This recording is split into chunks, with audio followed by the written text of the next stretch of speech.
Good afternoon. Hope you're good. Hope you can hear me. Usual paranoia. Who's the first to comment to tell me everything's okay and that you can hear me loud and clear? Because the signal looks fine and it's a Friday. And you know what it's like. I usually get a bit of a burst of energy on a Friday and we deliver a fast paced show in which you can all get stuck in and involved. No guests today. And it's a special day because it's the anniversary of MSK Reform. So I wanted to talk about MSK Reform as an organization, but more importantly, about MSK Reform as a movement for change in terms of how we can reform the game, how we can change the industry, and talk about that. No, so it's not just about the, not going to just talk about the organization that is MSKR, but also just to talk about whether there are areas in which we can raise standards and improve things. So if you can hear me okay, if you can get this and everything's working all right, and you're here to join in and tune in live, as some of you do on a regular basis, then please do let me know that you can hear me loud and clear. You know, reassuring that is for me. But there's an event tonight. If you've missed out on tickets, you've missed out on tickets. That's all been logged in and plugged into the system. So if you've missed out, then I'm afraid it's because you've missed out. So it's not that the link's not working because it's broken. It's because we've needed to register all the registrants onto the Therapy Live platform for the webinar for tonight that we've built out. And you will be receiving a link to how to access it. So if you've got a ticket, you'll be receiving a link. We will make sure that we make the video available to you, especially to members, afterwards. But for the live event tonight, then yes, you are going to be you're going to have missed out. Thank you, Jimbo. He's telling me that he can hear me fine, which is good. I don't know if that's a good thing for him. He probably prefer not to. But yes, we've got the live event tonight. That's quite exciting. But we've plugged it all in. Unfortunately, Anna's missed out on tickets. Anna, what are you doing? Sluggish. Day of the event trying to get a ticket. You're not going to have tickets on the doors for these events. We've got to plug into our fancy ass system. So yeah, we will make it available after the fact. But yes, unfortunately, although it's Anna, so maybe we can see what we can do. Anna, drop Jim a message, see what he can do. Right. So yes, what I'm keen to talk to you about is that today is a birthday event for MSK Reform. Now, my first question to you, I suppose, if you're watching on, have you heard of it? Have you heard of MSK Reform, MSKR as an organization? If so, what does it mean to you? Launched this time last year.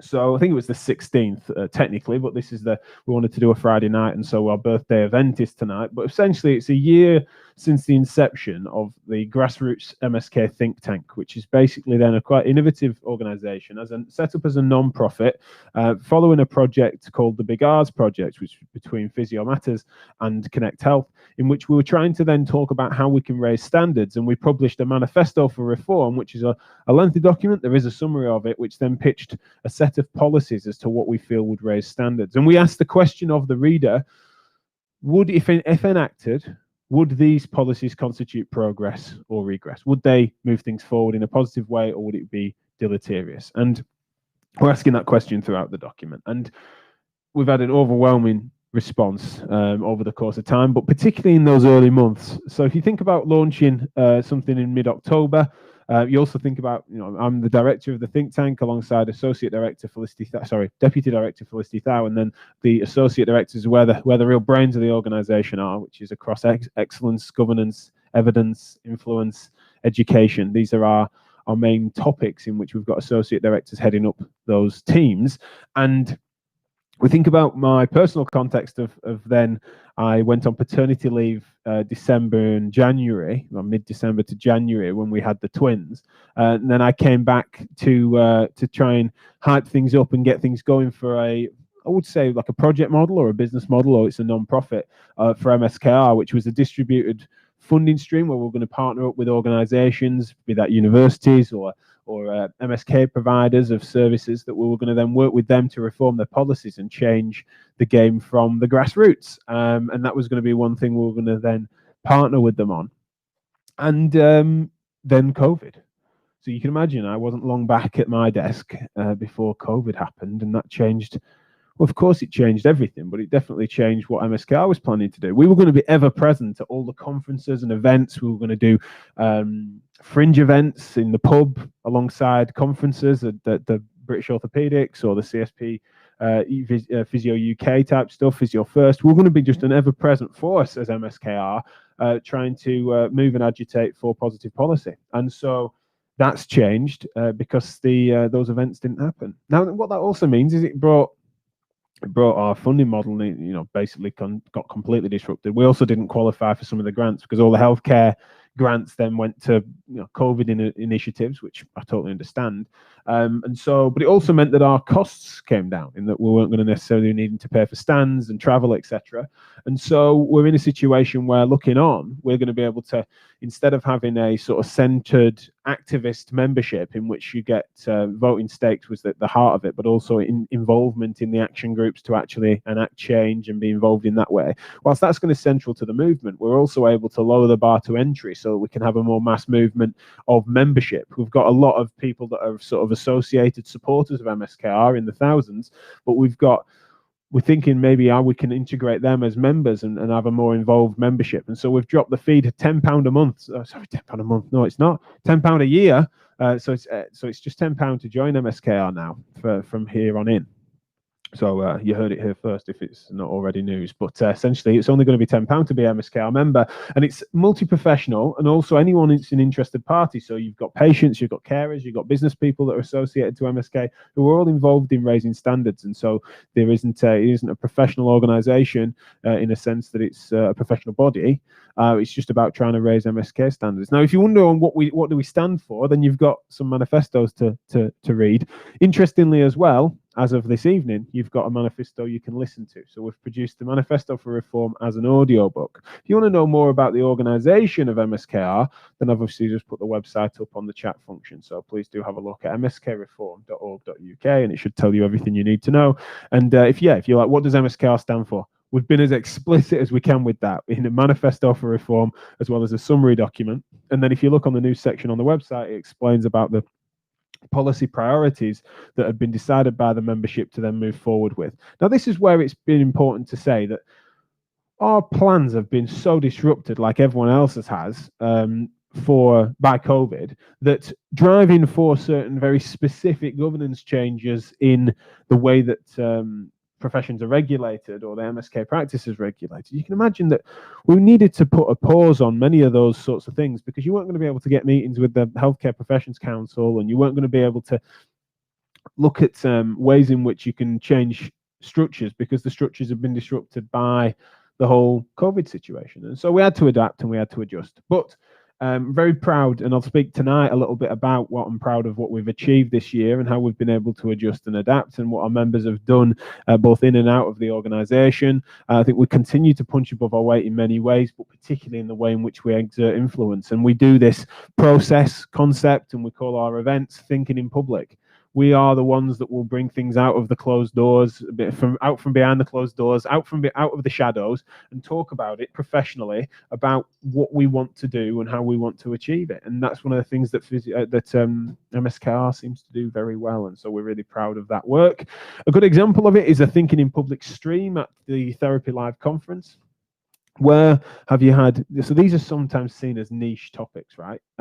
Compared to clinical CPD, how many people can you get together any one place, be that in person or virtually, to talk about the nitty-gritty of how we can progressively reform policy? Whereas a Thinking in Public stream, which is essentially a day-long conference at Therapy Live, had just over 2,000 delegates and a day-long set of panel discussions talking about how we can do that. Incredibly rich information that came from that. We were able to do that in June at Therapy Live under MSKR Thinking in Public stream. And so things like that really do move the conversation on. And I think that people sometimes underestimate that side of it, right? I'm one that's often criticizing people for being all talk, no action. It's just that in this space, there's lots of people that are sort of suggestively doing some of the maneuvering behind closed doors, but no one's appropriately consulting the industry. Who's consulting the clinicians? Who's giving someone a place to sort of say, I'm concerned about the way in which things feel like they're going, not necessarily in written policy, but also in when it's enacted. This is what seems to happen. I'm noticing that there's a brain drain from my department. I'm noticing that I'm concerned about people aspiring to roles that are away from the patient's best interest. Where do we get a chance to do that? So MSKR has been able to sort of consult the industry by thinking in public on these matters, which is great. And there's also some more tangible things that we've done. I'll expand on this tonight. But essentially, we also were able to try and move quickly on what we called the Rehab Recruits campaign. When COVID hit and we were all expecting that there were going to be empty seats at everyone's table, essentially it was when the pandemic projections were such that it was far more both contagious and deadly than we've come to understand it now, whilst of course still serious. But at the time, we were expecting that it was all hands on deck for healthcare professionals, and that we were going to have to really completely revamp the infrastructure of the NHS, even more so than we ended up having to do. But what we did is we set up a very quick campaign in which we got thousands upon thousands of rehab professionals to then declare their interest in supporting a rehab service or bolstering existing rehab services was the main idea for the NHS if it needed it. And so we were able to then hand over thousands of contact information details to NHS England, who we were hoping then could bolster their rehab services. Obviously, I would then say it'd have been a good thing if they'd have bloody done it. There's various different things, and I suppose I'll tell that story in a boring memoir one day. But essentially, they didn't take us up on that offer, in part because they were busy trying to just deal with the pressing issues of the first wave. So it was who's respiratory trained, who can operate a ventilator, who owns a stethoscope, and they were sort of looking at it like that, emergency planning, and then weren't as interested in that downstream effect. And we were trying to get them to step back and say, these patients need rehabbing. And I was speaking not just at COVID patients here, it was these displaced patients with various different rehab needs, functional rehab needs, from strokes to heart attacks to MSK patients that were doubling over with back problems that were otherwise not seeking care or not able to receive care.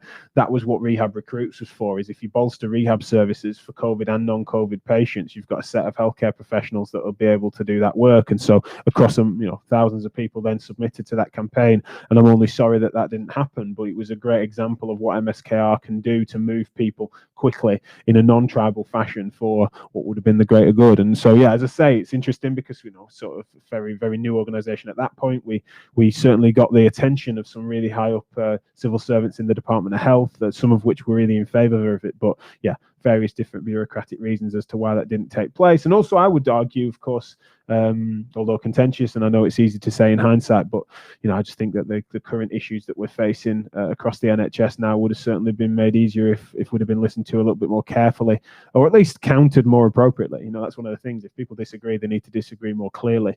What's been interesting, not just about Rehab Recruits, but some of the ideas that MSKR poses, is that it's not as if when they're not enacted by the powers that be that they give us a clear reason. It's like, this is why we disagree. It's like they just tend to either dismiss or just try and pretend that those arguments don't exist. That's one of the things. It's not a very engaged space, which is what we need to keep pushing for. And that's why I always sort of say the distinction between MSK Reform as an organization and the act of reforming MSK, which is obviously a movement beyond any one organization, is that you've just getting some engagement from those that are anywhere near the levers of power is important. And we've got a great plan for that. But you can imagine that the plan that we were going to enact over the course of the 12 months that we've had has been so disrupted by many things.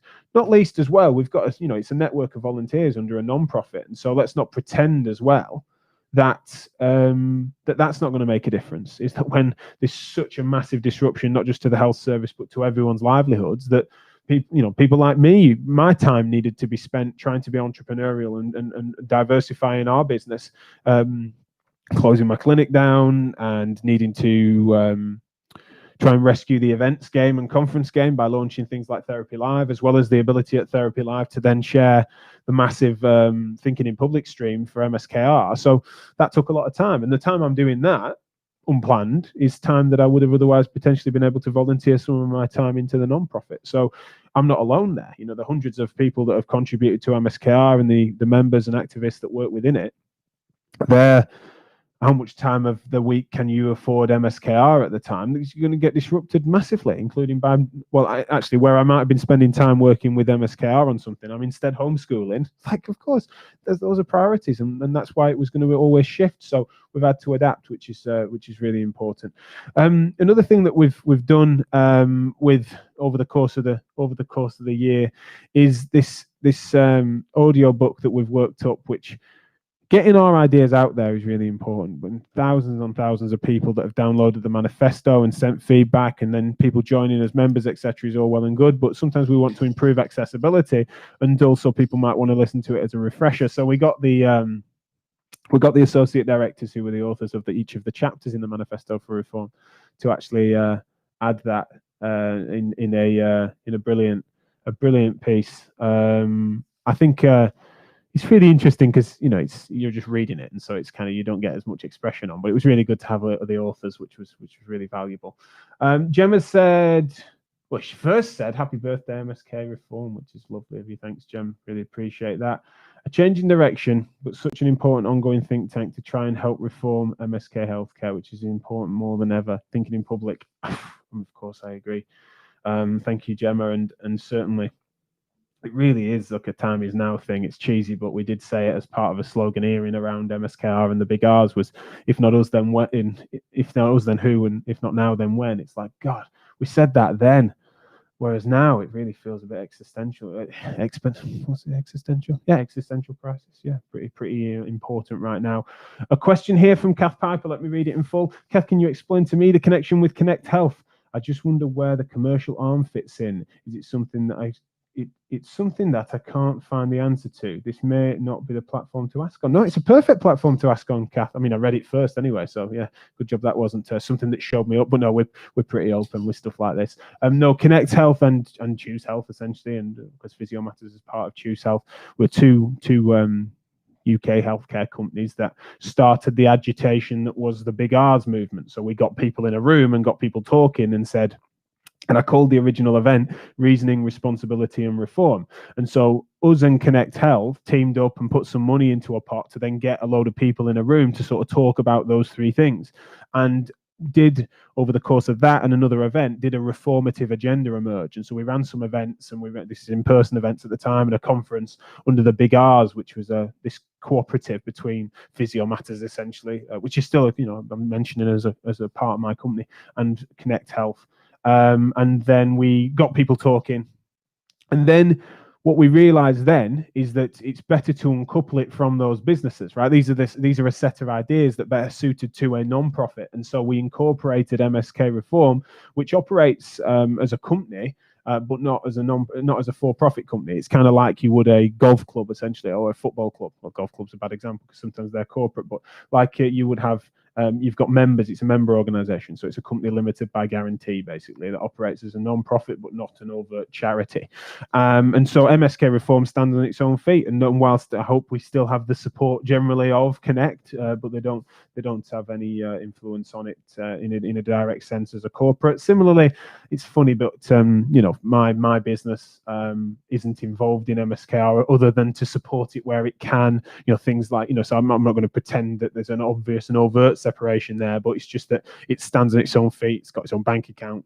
It's a company in its own right that is operating as a non-profit, but its legacy is related to the two companies coming together that supported it, and we're massively in debt to and grateful for, in debt in a figuratively, to Connect Health, and of course to my team for supporting that venture when it was the big R's. But as MSK Reform, whilst hopefully we have the support, it's something that's now completely independent, but the project emerged from it. So yeah, I hope that answers the question, Kath, and I'd love your advice as to whether or not you feel that is something that could be articulated better, or where that would be better placed. Sometimes I take for granted people knowing some of that, or having heard the right part of the right podcast or whatever that might have explained that well. So if you feel that that's something that could be better placed somewhere, then let us know. Don't have to be here, but I'd always really value it, because there's absolutely nothing shadowy about it, and we've been as clear as we can be, we thought, but clearly there's always more we can clarify. So I really appreciate that question. Any other questions, do keep them coming in.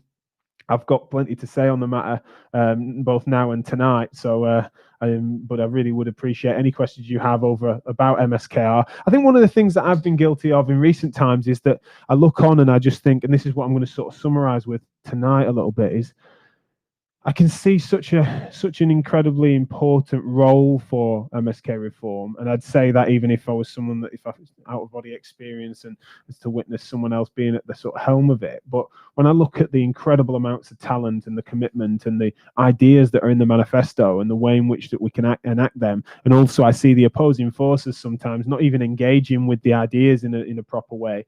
People hoping that things will go away, thinking that you only have to change structure and you don't need to move people, or you think that you just persuade individuals to change and you don't have to change the structure. The level of analysis that I continue to see as being a failing for some of the people that are in positions of influence and power, I just think it's so shallow.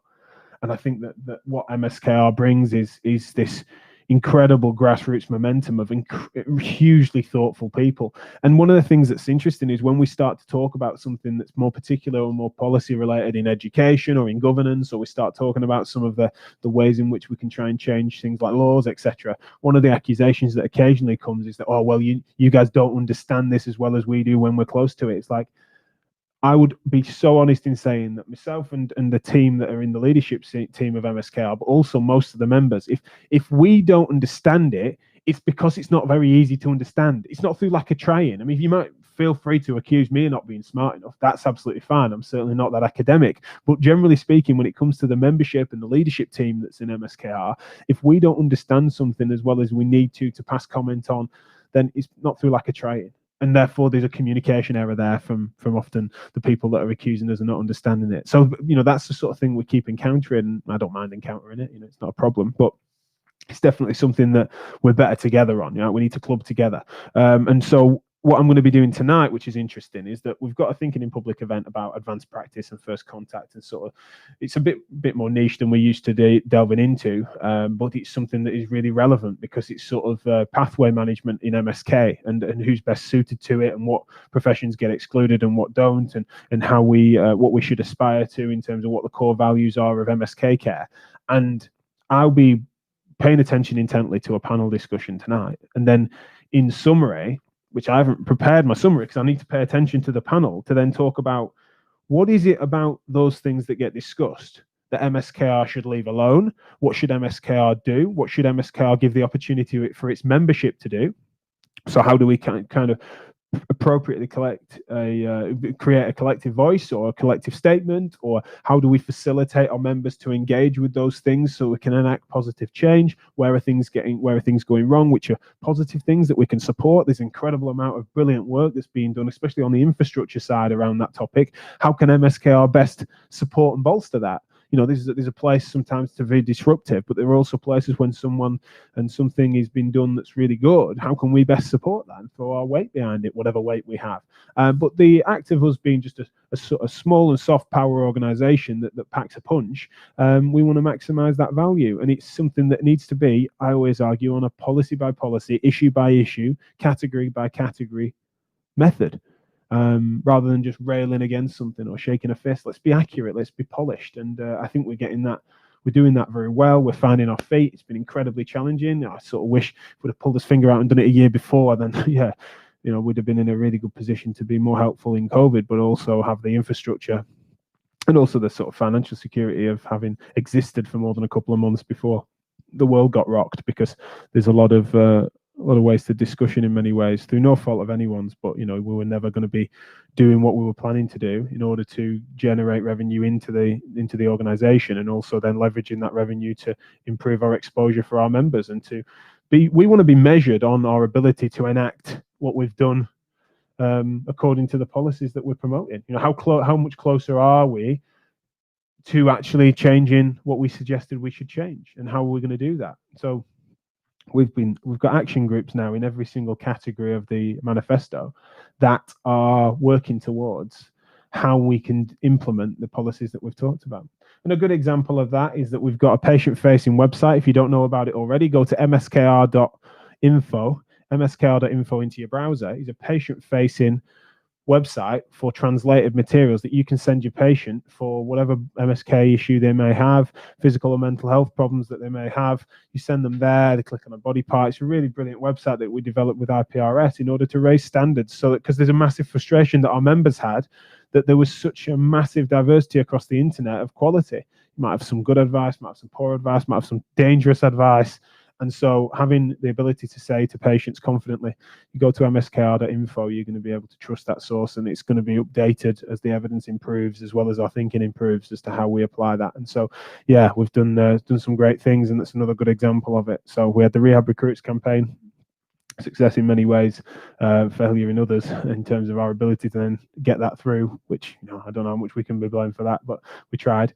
Then you had the Thinking in Public stream, full day conference, thousands of people talking policy and moving things forward. And we know there's been some tangible actions to that have moved our policies forward because of discussions that were had so publicly and frankly.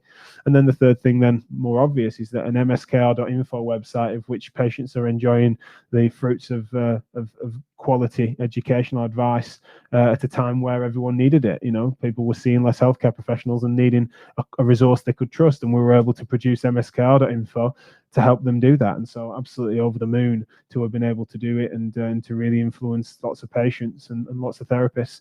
And so if you're interested in what we're doing and you want to hear more, then go to the website mskreform.org.uk, or tune in tonight if you've got a ticket, or keep an eye out and we'll try and get that video recording out there as quickly as we can, especially to members.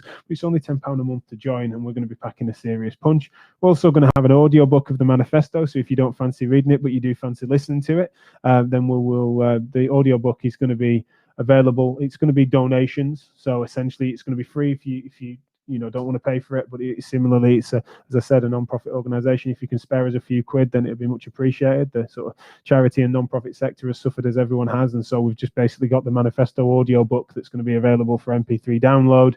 Yes, you can get it for free if you want, but then equally, if you could chuck us a few quid for it, that would be valuable. Similarly, people could donate, and some people donated when they booked tickets for tonight, so we really appreciate that. That's lovely. So if you've got any further questions, then speak now or forever hold your peace, because we've only got a few more minutes. But hopefully I'll see some of you tonight, or pay attention to when we get the recording out there. It is a year since we incorporated MSK Reform and launched the manifesto. Massive disruption to all things healthcare. On review of the policies amongst the associate directors, it's been fascinating to see the way in which we look at the processes, and the way in which we policies and thought that we might need to really change them in accordance to the brave new landscape that we see. But actually, because we were on first principles a lot of the time, they seem to have stood the test of time. And if anything, those things we think would have protected the MSK industry from what other disruption that's occurred had it have been implemented. And now the time is now, whilst things are so disrupted, that maybe the change is actually not just necessary, but probably easier for us to do. Whilst the chessboard is up in the air, we can hopefully place the pieces more accurately where they should be. Really lovely question here from Ellen Reese. I wonder if that's the same Ellen Reese that's been rather thoughtful and brilliant on Twitter recently. So if it is, thank you, Ellen. She said, is MSKR aimed at reform across the home nations as health is devolved? Absolutely. The most important thing to say about that is that these are first principle processes on MSKR, and so we've had lots of people internationally as well as across all the home nations that feel that these are all applicable. There are some particulars with regards to sort of the governance pieces that might differ, and so you could well get that if we got our way and the CQC started to appropriately regulate all physiotherapy, it may well be that Scotland or Wales might opt out of that. But when MSKR speaks to, we propose that CQC regulate physiotherapy more appropriately by monitoring, then we speak to all the home nations. And yes, we had contributors to the manifesto for reform across the home nations. So I hope that answers your question, Alan. There may well be, and you can give me examples, no doubt, if there may be policies there that are more applicable, or you might even look at it and think, well, that is actually being done by law in Scotland, Wales, whatever it might be. I imagine Wales, according to your name. But yeah, thank you, Alan, for that question. It's a good one, and one that we need to always keep an eye on, or more accurately, if we're going to be speaking directly to one particular nation, we will say as much. We've had a great engagement across the home nations, and a couple of Northern Irish physios that have been central to everything we've done. But because it's first principles thinking, we've actually found that a lot of what we're talking about is being taken up in other countries, which is fantastic. So yeah, we've been fascinated there. It's granted it's a bit UK centric for various reasons when we're talking about the details of what it means to be, etc. But as far as I'm aware, it's really applicable across the the whole nations, including Wales, of course. I did guess right on the name, and thank you for that. Welsh flag emoji for finishes off. Gemma's clearly on this, which is that she's suggesting hair's on point today. One of her favourite things to banter my hair, and I can only assume she's joking because my hair's always terrible, and it should be. It's consistent. It's a calling card. The boy band spikes are part of my character, my identity, and yeah, they're not going anywhere until I lose my hair, which is certainly not. It won't be long until that falls out. But yeah, more hair banter here, I assume, from Anna. But anyway, I'm over time now. 1 minute past. I always keep to time. Thank you as ever for your time today. Appreciate your comments and questions. Join us tonight if you've got a ticket. If you don't, then keep an eye out for the recording. Appreciate you all, and I will see you next week for more Chewing It Over. I've got some great guests on next week, including some more American politics on. Woo! That's spicy, wasn't it, earlier this week? Right, lovely. Speak to you soon. Have a good weekend.